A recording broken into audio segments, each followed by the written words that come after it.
Hi everyone, it's QuickyBaby and welcome back to World of Tanks, and Concept 1B is coming. Yes, that's right, this vehicle has been confirmed to be available in the Bond shop starting from Monday if you're able to bear to play ranked World of Tanks and to part with the hefty price tag of 20,000 bonds.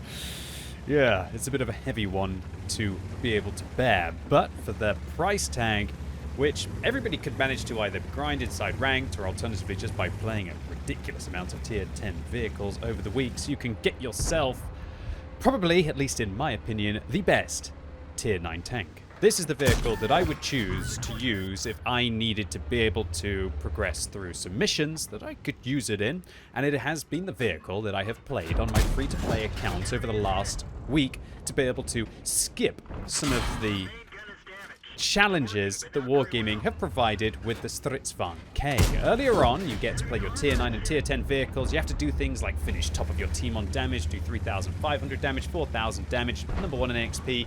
You know the drill if you've watched my video from last week. I managed to get the Concept 1B last season in ranked on my free-to-play account and on my main account. Yeah, I did have to sweat a little bit to get it, but I can tell you it's paid dividends in the form of being able to use this thing to be able to get mission marathon tanks faster in the subsequent challenges that Wargaming have provided. Now, this vehicle is going to be available for the entire playbase. As it stands, only about 8,000 players managed to get this tank on the European server, and so you probably haven't seen too many of them.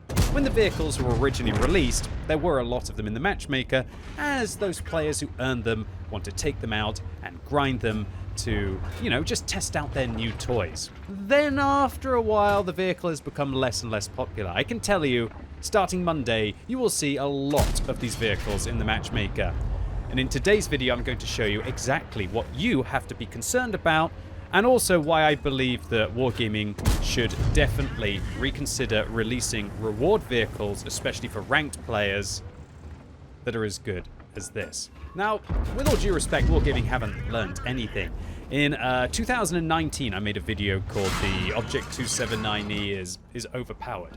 That was before there were so many of them in the matchmaker. There were only about 4,000 people on the European server at that point who did have one. I finally got my hands on it, and I used it in ranked to be able to smash through the competition. Wargaming reacted to that by meaning that you can't use the Object 279E and vehicles like the Chieftain inside ranked. One of the best moves that Wargaming ever made.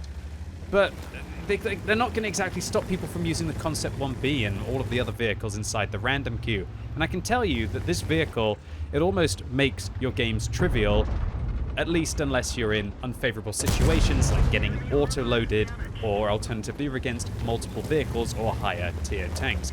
In a one-on-one fight against tier 9s, I would always really think that I would dominate in the Concept 1B. This vehicle, as it stands, is getting an incredible average win ratio of 60%. That means that it actually has the best average win ratio of Concept 1 of any tier 9 tank.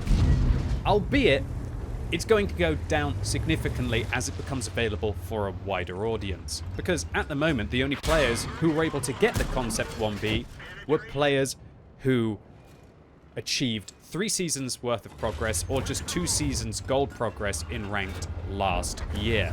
So of course, the best players are the only ones who have it so far, or at least the very dedicated players who you would expect were at least still pretty okay. Very soon on Monday, when it's opened up for everyone who has the bonds, who is just able to get into Division 2 to be able to unlock the bond shop, obviously the statistics in this tank are going to go significantly down. But that doesn't change the fact that this vehicle is outrageously good. The reason why this tank is so strong is because it's basically like taking an AE Phase 1, which is already a pretty good tier 9 tank, and just making it better in so many ways that revolutionize the way that you can play the tank. This vehicle has incredible shell velocity. About a couple of rounds ago, you would have seen me able to snapshot an STA-2 before they were able to pull back around the corner. With 1,478 meters a second shell velocity on its standard rounds, this vehicle is able to just absolutely dominate at providing clutch shots even against moving targets. You don't really have to give too much lead when your shell velocity is as good as a tier 10 medium tank. Also, one thing that's really bizarre about this 110mm gun that this vehicle has, apart from when ridgelines are absorbing your shots that you wanted to put into a Swedish tier 9 medium tank, is it actually has less drop-off with its penetration than the 80 Phase 1, which has that larger caliber 120mm gun. The real reason why this thing is outrageous, apart from that, and the fact that it's just got better aim time at 2.3 seconds compared to 2.5 seconds, and it's got better view range at 400 meters, which means that you don't even have to use coated optics on this tank. All you have to do is have a reasonable crew and use vents, and you can get a very healthy view range even without a premium consumable. But the main reason why this thing is disgustingly good is the mobility. Do you notice how we're kind of getting around as if we're more of a medium tank? And in fact, if this thing was a medium tank, it would be one of the faster medium tanks at tier 9. 45 kilometers an hour forwards, 18 kilometers an hour backwards, and a power to weight ratio of 20.64. That is absolutely incredible, and that is without a turbo. On my free-to-play account, I have to use vertical stabilizers on this tank, because while it already has good gun handling, I need to have it a little bit better. On my main account, where I have an amazing crew and I also use premium consumable, I actually drop the vertical stabilizers and I instead use a turbo to give this thing a near 50 kilometer an hour top speed limit, and it's able to go backwards at 20 kilometers an hour, and I can run rings around my opponents. What you're seeing here is gameplay, obviously in a nice matchup, albeit it is on my free-to-play account, and in the 6.5 minutes of this game, we managed to waltz through 6,000 damage, 3,500 spotting. We secure a ram kill at the end against the Progetto. However, let's put this thing through the test against equal and higher tier tanks. As I mentioned, the speed of this vehicle is ludicrous, and it's definitely the strongest aspect on the tank. Just look at what it allows us to do with regards to getting into position early on in the battle. We're playing on Empire's Border, a map where you need mobility to be able to fight for the early locations. If I'm in a slower heavy tank, like maybe some of the ones behind me, the Carnarvon for example, then we're not able to get into the middle of the map and hopefully be able to start using our gun depression in cheeky positions to be able to whittle down our opponents before they manage to get towards the top of the slope. I'm getting there as quickly as a fast tank destroyer. I'm clearly ahead of all of the slower heavy tanks that are behind me. And really, when I look at it, this is kind of the difference between the Concept 1B. The Concept 1B is at the front, allowing the best players to be able to get into position first and be able to have more of an influence in the game, while the regular tanks, how fast this tank with the statistics that it has should be, are behind it and just trying to catch up. As that allows us to get forward and to put an early shell into the Object 268 version 4. Unluckily for me, it looks like my shell went a little bit lower than I wanted there, and so it doesn't go in through the tracks in the hull. But honestly, just getting the repair kit on cooldown of an Object 268 version 4 is quite often a good thing. You'll see that I was thinking there, shall I track him again, or shall I try and go for the damage on the upper hull? Not a lot of people realize that the upper hull on the Object 268 version 4 is actually incredibly poor, and you can shoot down on it, and you can even fire heat if it's at an even playing field to you. But just make sure you're not it's not using a little bit of its gun pressure as it does that. Now here we go, this is where I should profit, right? I locked him down. He doesn't have a repair kit. Come on, buddy. No? Oh my lord, that Object 268 version 4 immediately was giving me amazing concern. I have no idea why that player didn't go up and clap the 268 version 4, hopefully in the tracks for his 650 damage. Also locking him in place, and then I could shoot the tracks again and would be in profit. No, oh well. Because we've actually got a tricky situation on our hands here. We've got a lot of scary tanks in front of us, some hold-down warriors as well. I'm going to try and see if I can snipe the pixel on top of the Stridsvagn K there, but unfortunately it wasn't to be. Now, I probably should load high-explosive anti-tank rounds and just shoot at that Centurion 7-1 turret on the Stridsvagn K, but we don't do that. And again, I'm bouncing my rounds off the 268 version 4. Now, the gold rounds on this vehicle, they're a bit better than the standard rounds, 310mm of penetration, but it's definitely one of the weaker points of this vehicle, is that it doesn't have great gold pen. Locking down the tracks there of the Emil 2, I'm just hoping that my 60 TP is going to come and deliver a shell, and if he low rolls, I'm there to be able to back him up. Luckily, the 60 TP doesn't low roll, and so we're able to instead invest our shell into the back of the Stridsvagn K. So unfortunately for us, it looks like our team is absolutely melting right now. We're down 3,000 hit points, even though I've managed to pull off 2,000 damage without losing hit points until that penetrating gold round from the Stridsvagn K. Now, if you remember from my tank review, the Stridsvagn K has a worse DPM than the Concept 1B. And I remember that, and so I know, hey, I can fire twice for every time that new premium tank fires twice, so why don't I just mince him? And we show some nice calm control there with the APCR rounds as well. Just pretty much aim at the point, fire, and you don't even have to give any lead at that kind of a distance with this kind of shell velocity. So we lock down the tracks of the Object 268 version 4, I believe for like the 4th time this game. So now the enemy have decided not to actually cap, instead try and flank up around us. And I'm hoping that the Object 268 version 4 on my left is going to help me against the 430. The Standard B tries to whiff in a shell. I get quite lucky to be able to roll decent there and shut him down. And I asked the 268 version 4 for help again, because I know that I'm not going to be able to really out DPM this 430. That's another very good Soviet tier 9. I ask him for help once again. Looks like he ignores me to go and help out the 268 version 4, which is a little bit of a problem for me now, because I'm going to lose a lot of hit points. And the 268 version 4, he's just letting this 430 go around. Now, I actually am really proud of that moment. I saw the ISU 152K, even though I'm in close quarters combat with the 430, and so I avoid the pitfall of taking a round from the tier 8 tank destroyer. But unfortunately, the 430 managed to shoot me 3 times there, because I had to take him down from full hit points. And the 268 version 4 didn't even manage to put in the final shell, which means that I have to waste it, and then I can't start to whittle down the SU quickly. But one more APCR round left, up to 5,700 damage in the first 5 minutes of this game. And hopefully what I'm showing you is that this vehicle can just do everything. It's fast to be able to outmaneuver its opponents in a situation. It's got 10 degrees of gun depression, so it can work the ridgeline against them. It's even got armor, at least on the turret, that unless your opponent all-ins you, as the 430 did, then your armor is strong enough to be able to go hold down and just grind somebody out on a ridgeline.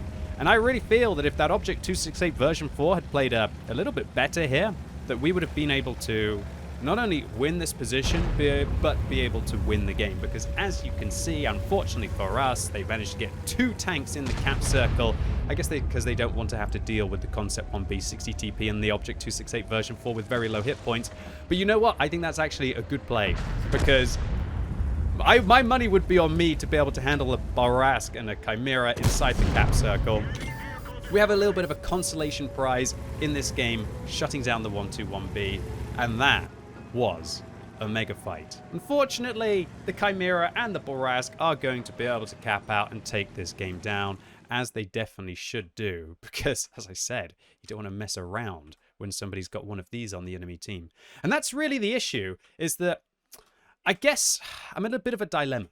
I would love Wargaming to nerf this tank, but I realize the hypocrisy of me asking Wargaming to nerf this tank now that everybody's going to be able to buy it. And I wish that I had called for this tank to be at least reduced in statistics when I was reviewing the tank initially. Although in retrospect, I realized that Wargaming actually released the Concept 1B without an NDA at the same time as the Murney Halloween game mode last year. And so I had to actually do my review or my preview of the vehicle live without having a good enough time with the tank. Since then, having had now enough time to play hundreds of games in the tank, I realized just how mad this vehicle is. Our first game on Corellia was a steel wall, a high caliber, and a top gun in the 6-minute battle, able to get 6,000 damage, 6 kills, and 3,500 spotting, because we didn't fire any gold rounds, I believe, until we ran out of ammunition against the Progetto towards the end.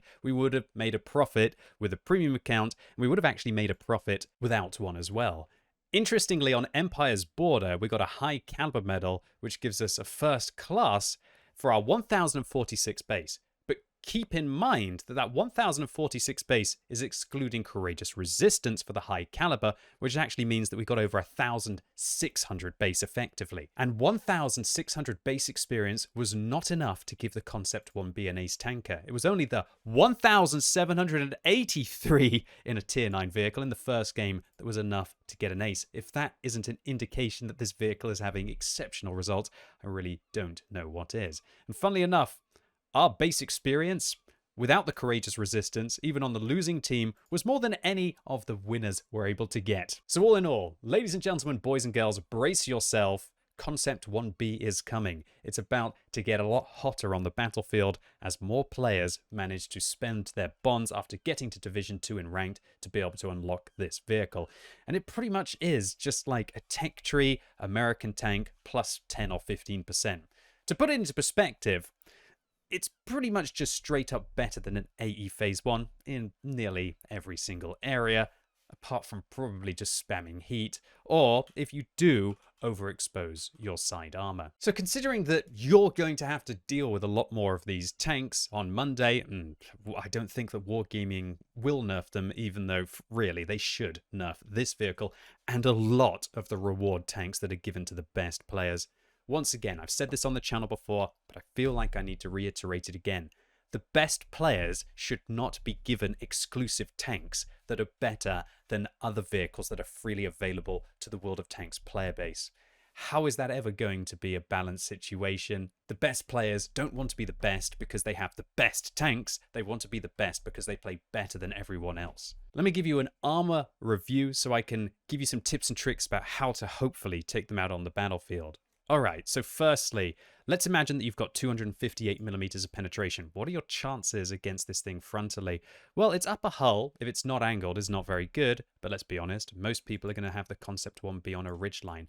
And if they do have it on a ridgeline, it's got about 311mm of effective armor. It's going to be able to ricochet you very easily. The turret is tiny, so be careful. You could fire if you've got really, really high penetration to the left and to the right of the mantlet. If it's not using its gun depression, you could try and hit this weak point up here, but if it is using its gun depression, that's no longer a weak point. If it's not using too much of its gun depression, you can manage to hit the top of the vehicle, but be careful. My thorough recommendation for you that if this thing is on a ridgeline, try and either reposition or alternatively go all in on it. A lot like that Object 430 did to me on the Empire's border game. And that is because, remember, this vehicle actually has not the worst damage per minute, but not incredibly good damage per minute. And so try and pressure it. At least try and team up with somebody alongside you, or if you know that you've got good DPM on an autoloader, don't be afraid to go in and try and get its side armor and take advantage of that. But be careful because it does have this really weird boat-shaped side, which will be able to ricochet a lot of rounds even if you've got it flush on the side. My other recommendation is if you see a Concept 1B trying to side scrape, you do have an area on the back of the vehicle. I'll make it visual so it's a lot easier for you to see where you can shoot in with any kind of round. And also, you're going to have an area along here which you can shoot, although that one's a little bit harder to see visually. Now, I want all of you Tier 8 and Tier 7 tank players out there to be very careful, because let's imagine that you're playing in, I don't know, a 112 and you have to deal with a Concept 1B. Even if it's not angling at all, you only have a 50% chance with a 112 to be able to go through its lower plate. And if it is angling like this, now you're starting to go down to a 30% chance to go through its lower plate. It's not balanced, so ladies and gents, don't feel guilty. Load some gold rounds, give yourself an actual chance to be able to deal with its armor. But more realistically, just try and do everything that you can to be able to get the side of the tank, because that's where it is vulnerable. But it always sounds like such a weak, lame response to say, get the side of a tank, get the side of a tank. But look, I don't make the rules, no matter what I critique about these kind of vehicles and how I don't really like the hold down meta inside World of Tanks. All I can really do is sit here and give you recommendations to try and actually deal with vehicles like this. Because I've said it all before, and some things, at least with wargaming, just don't seem to change. Anyway, ladies and gents, boys and girls, that was it for today. I really hope you enjoyed this one, or at least maybe it was useful for you to warn you about the Concept 1B and to give you an indication of how you can try and still deal with them on the battlefield. If it was, give the video a thumbs up. If you hated it, however, give it a thumbs down. And let me know in the comments if you have the 20,000 bonds, at least before discount, to be able to buy this tank. And do you think you're going to go and pick one up come Monday? And as always, thank you so much for watching. You've been epic, and hopefully I'll see you soon.